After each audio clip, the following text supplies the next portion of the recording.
right, maybe the timing of this one is a bit bad, but today we're going to be reacting to the entire history of Manchester City. I say the timing of this might be a little bad because Manchester City are kind of going through a little situation right now. And this video is coming from the channel Football Zone. I don't think I've ever reacted to anything from this channel before, but I'm excited to see what they got. Some of you think that Manchester City was founded in 2008, but you can't be further from the truth. Why would you think that? What if we told you that Man City was founded years before Arsenal, Chelsea, Liverpool, Real Madrid and Barcelona? What if we told you that they won a trophy before Manchester United? Crazy, right? Well, trust us, it's about to get even crazier as we dig into the entire history of Manchester City Football Club. I mean, their So, logo first, literally says the name of the 1894. club wasn't always Manchester City. They were founded as St. Mark's in 1880, and they had that name because the club was founded by members of St. Mark's Church of England in West Gorton, Greater Manchester. And you won't believe the reason this club came about in the first place. Back then, there was a problem of alcoholism, unemployment, and gang violence in the area. So a couple of church wardens thought that the best way to curb that was to introduce new activities for young men in the area. And what better activity to attract men than football, right? Although the club was founded by a church, it was open to all the men in the area regardless of religion. So, officially, St. Mark's was founded by two men named William Beestow and Thomas Goodbehere in 1880. Anyway, as you'd expect from a newly founded club, they played some horrible football in their first year. They won just one game in the entirety of that season, so you could say it was a very slow start. But they would slowly begin to pick up the pace and expand their reach in the process, which caused them to change their name to Ardwick Association Football Club in 1887, and then in 1894 the name was changed again, this time to one you're familiar with, Manchester City Football Club. Maybe the name change started to bring them some luck, because 5 years after they started going by Manchester City, the club won their first ever trophy. Wait, why did they change it right there? I think I might have missed a little context, but so they went through a few different name changes, but was it through buyouts or what happened? The second division, and that earned them promotion to the first division, the highest level of English football. So, at the turn of the 20th century, Manchester City were rubbing shoulders with the biggest clubs in the country. Then, in 1904, they won their first major trophy, the FA Cup, after they beat Bolton Wanderers in the final. That made them the first Manchester club to ever win a major trophy. Yes, they won a trophy before Manchester United. That season, they very nearly completed the double, but they narrowly missed out on the league title, finishing second in the first division. 2 years after that FA Cup win, 17 Man City players were suspended because of financial irregularity. The captain, Billy Meredith, was said to have bribed Aston Villa midfielder Alex Leake £10 to lose a match. Following his suspension by the club, he moved to Manchester United. I'm sorry, did he say 10? Well, I got to remember this was back in the day when like 10 was like maybe 1,000 or 100 or so. That's all? What? Lose a match. Following his suspension by the club, he moved to Manchester United. Man City used to play their home games on a ground called Hyde Road, at least until 1920, when a fire destroyed the main stand, which forced the club to move into a new stadium. In 1923, City moved to Main Road, and that was their home for 80 years. They were there until 2003, when they moved to the City of Manchester Stadium, which was built to host the 2002 Commonwealth Games. We'll get to all this later, but there's still a lot more that happened in the 20th century that we haven't told you about. So, in the 1930s, Man City started to enjoy more success. They reached back-to-back FA Cup finals, losing to Everton in 1933 and winning against Portsmouth in 34. Now, during that 1934 season, Manchester City broke a very interesting record. In the 6th round of the FA Cup, on the 3rd of March 1934, they faced Stoke City at home, and 84,569 fans came out to Main Road to watch that game. Jesus. That instantly became the highest home attendance any football club had ever recorded in the history of English football. Yeah, that's they insane. held that record until 2016, when 85,512 fans came out to watch a UEFA Champions League group stage game between Spurs and Bayer Leverkusen. But considering that game took place at Wembley Stadium, you could argue that Man City still hold that record. Was that Tottenham Hotspurs? Spurs? Is that who that is? I keep hearing the name Spurs, but the only name I know of is Tottenham Hotspurs. Is that correct? So, you see, that whole talk about Manchester City not having fans hardly holds water. They've had fans since black and white television. Anyway, the 30s continued to be very successful for Man City. They won their first league title in 1937. But the craziest thing happened the following season, which you won't believe. City got relegated a season after they were crowned champions. And guess what? The season they got relegated, they scored more goals than any other club in the league. Can you imagine that? The reigning champions got relegated after outscoring everyone else in the division. It was crazy. But if you think the 30s were an interesting period in Man City's history, try the 50s. During this time, the club always funny to me whenever we skip over the 40s, because like, not because what obviously happens in the 40s is funny, but we all know what happens in the 40s. Like, that's just a gap year for pretty much any football competition, rightfully so. Came up with a system known as the Revie plan, named after their player Don Revie. He was a striker, but he would often come deep into the pitch, dragging the opposition centre-backs out of position, thus opening them up. In modern football, we'd call him a false nine. Anyway, the Revie plan helped City reach back-to-back FA Cup finals again.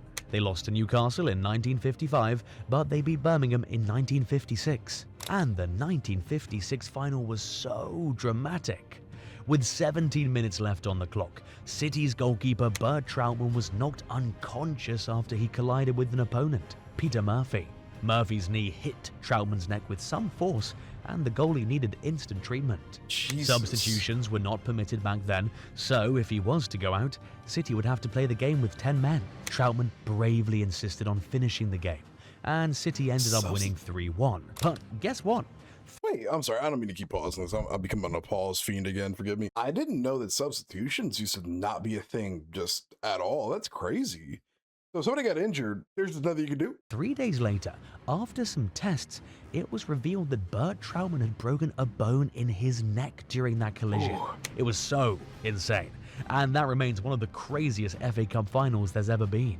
But these periods of highs were very quickly followed by a period of lows for the citizens. They were relegated in 1963, and it felt like they were losing their fans. In 1965, they hit a record low home attendance of 8,015. An insane drop from the record-breaking numbers some 30 years ago.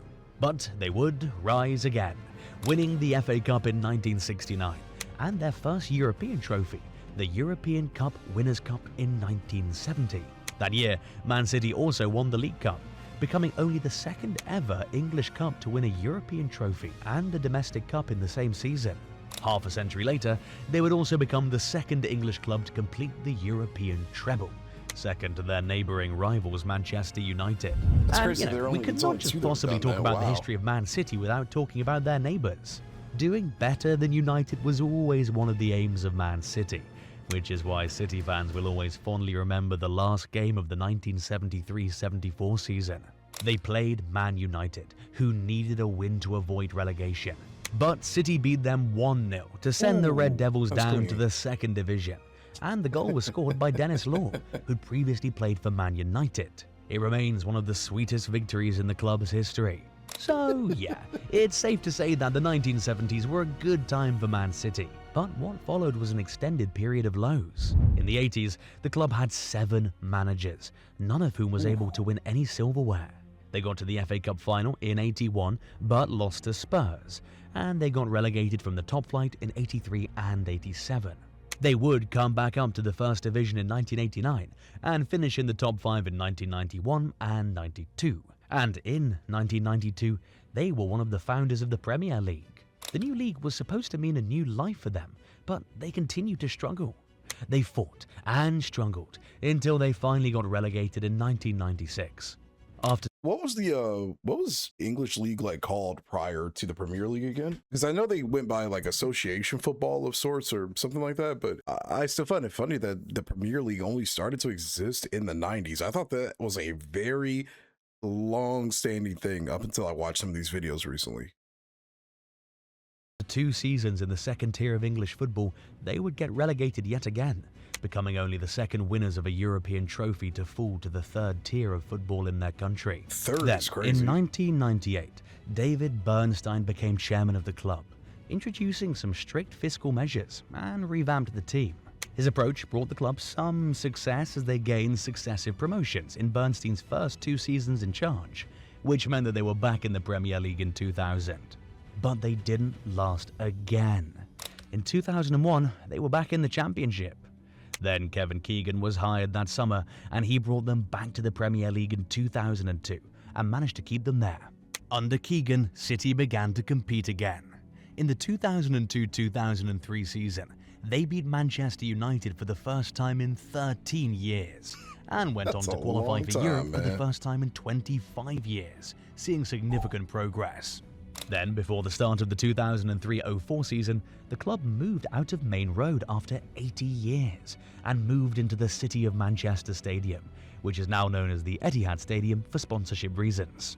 Then, in 2007, the club did something they'd never done before. They hired a non-UK coach for the first time in their history. Swedish manager Sven-Göran Eriksson, who was also England's first foreign manager, was hired to coach the Man City first team. He was the boss for just a year before he left by mutual consent. But he started the club's culture of signing managers from overseas, which would eventually lead to the best manager in the club's history.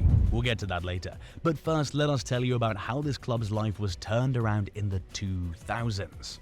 In 2007, Thai businessman Thaksin Shinawat took control of the club, but his assets were frozen in 2008, which immediately put the club in a very difficult financial situation. Then, in August 2008, the Abu Dhabi United Group came, took over, and immediately started pumping money into the club. In the same summer that they completed the takeover, they signed Robinho from Real Madrid for £32.5 million, thereby breaking the British transfer record fee. That right there was only a small sign of what was to come under this new ownership. The very next summer, we saw them spend €147 million on 7 players. Isn't it crazy to think how much of that money just came in and just like did a full 180 for a lot of different clubs? For one, I didn't know they've been doing this since like the mid to late 2000s. I really just thought the whole meme about like Saudi oil money, maybe because we're still getting it over here in the esports industry. I thought that whole meme was relatively fresh, even for sports, you know?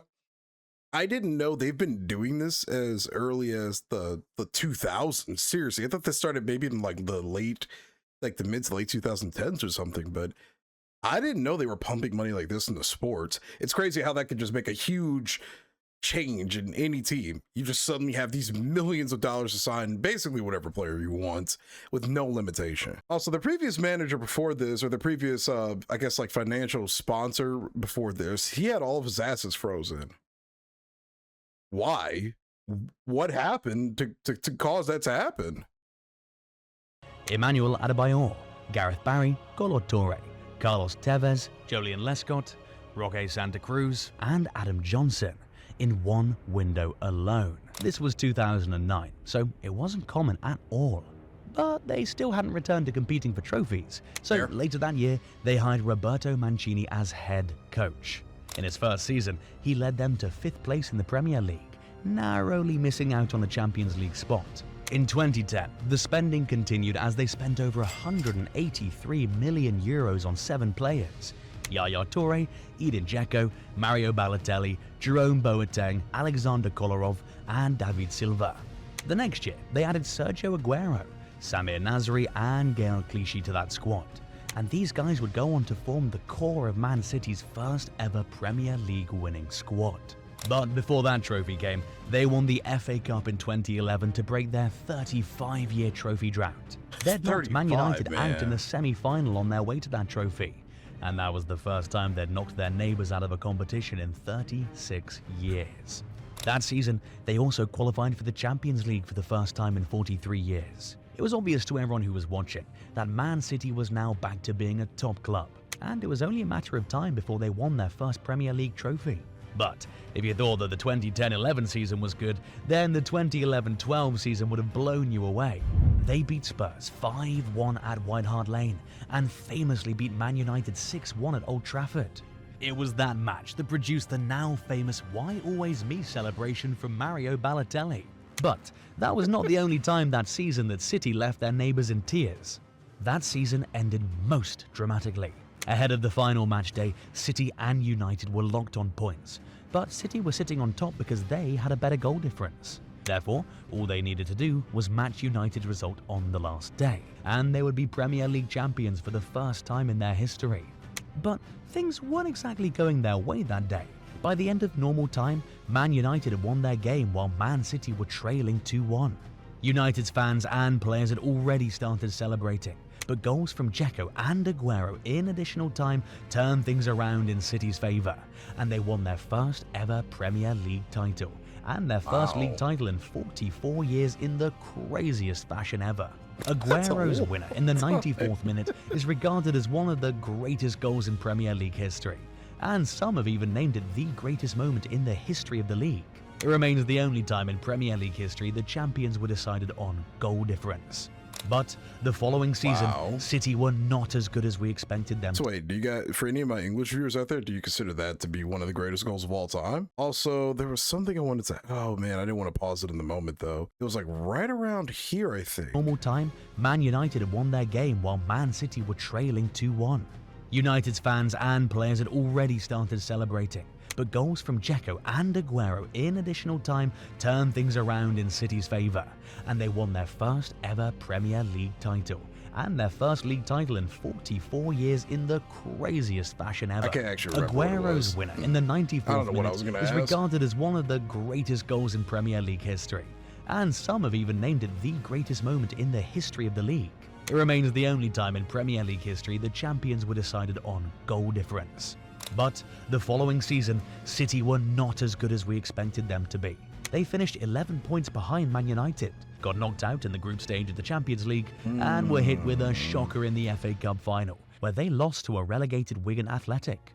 All this led to Mancini's sack, and he was replaced by Manuel Pellegrini, who won them another Premier League title and 2 League Cups, and led them to the semi-finals of the Champions League for the first time in their history. He also memorably signed Kevin De Bruyne, who would go on to become one of the greatest players in the club's entire history.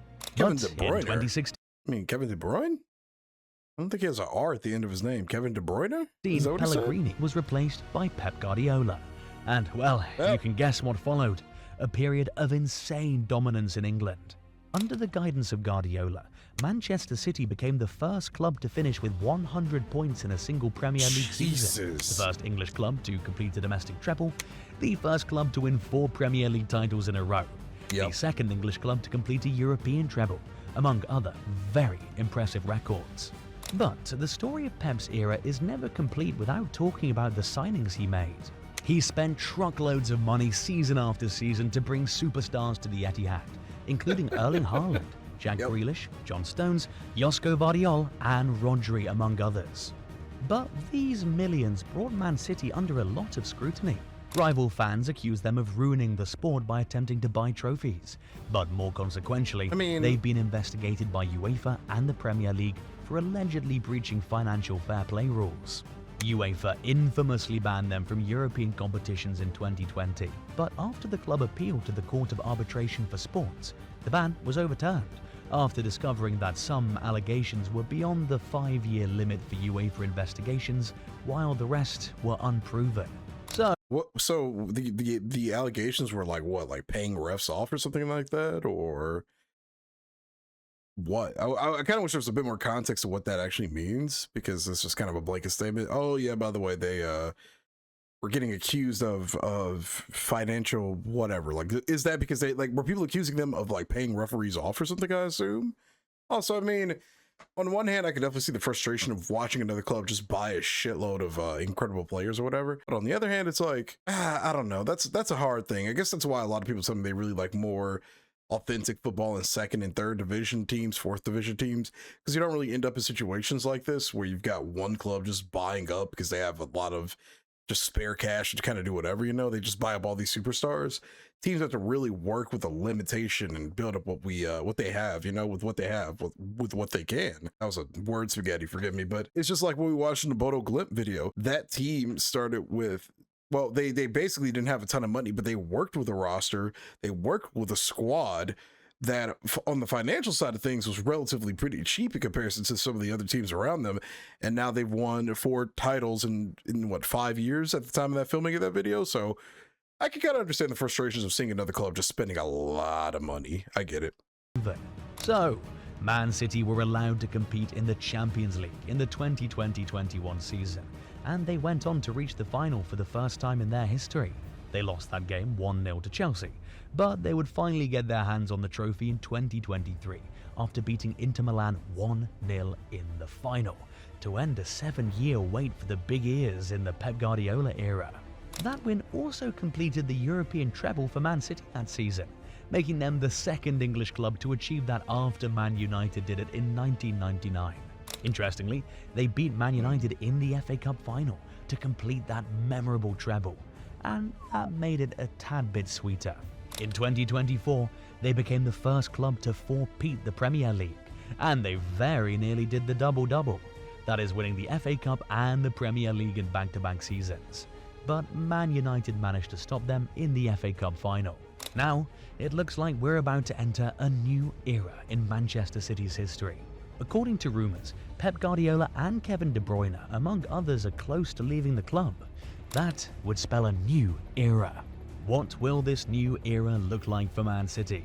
Will they still be one of the best clubs in Europe? Will their monopoly of the Premier League finally be over? What do you think?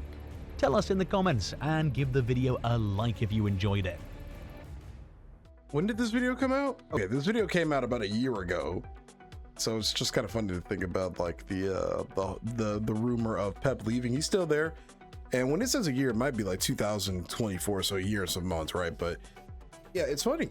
We are currently in a weird situation right now where City have lost a number of different games in both the Premier League and the Champions League, unironically to Bodo Glimt, which is why I reacted to both this and the Copa 90 video. But Man City's really in an awkward spot right now that they're still trying to kind of like figure out everything. You know, they were at the top of the table for the Premier League, if I'm not mistaken, and they've fallen quite a few points. I think they're still in the top 2.